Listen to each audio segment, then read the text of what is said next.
You see, this life is like a movie. And for the non-art students, let me teach you about a term called dramatic irony.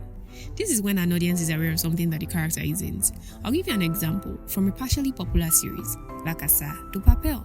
Money Heist is about this criminal mastermind, the professor, and together, me and him, we are carrying out the biggest heist in history. The first one was successful, but somewhere in the middle of the second heist, the woman he loved, who had become our partner in crime, was captured and executed. Or so he thought. Now, this is where dramatic irony comes in.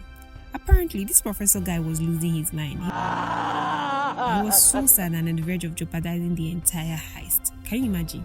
In actual sense, we the viewers know that this woman is not dead and that her execution was faked.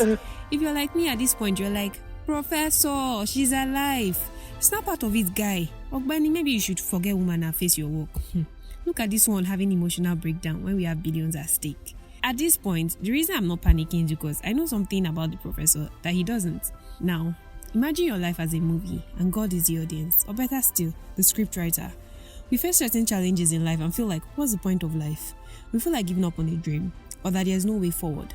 See, the fact that you're alive means that God knows something about your life that you do not know.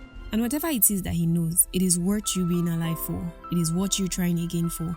It is what you're persevering for.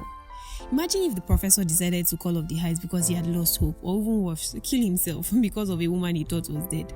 Typical Romeo and Juliet. Stupid, yeah? Yes. That's exactly how it is when you decide to take your life or give up on a dream just because of one setback. There is more to you than you can ever imagine. So instead of drawing up conclusions from the pit of hell, go to God and ask Him, God, what are you doing in my life? Show me your plans that I'm yet to realize.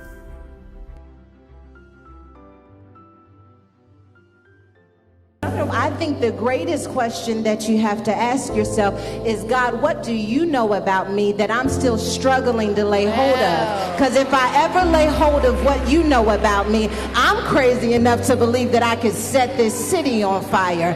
I'm crazy enough to believe that I could break that generational curse. So God, I need to know what you know about me. Why did you keep me in this world? Why did you let me make it to Denver when no one else could?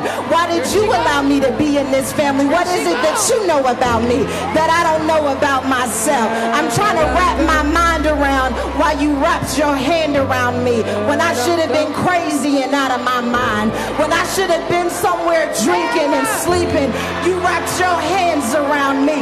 God, what is it that you know about me?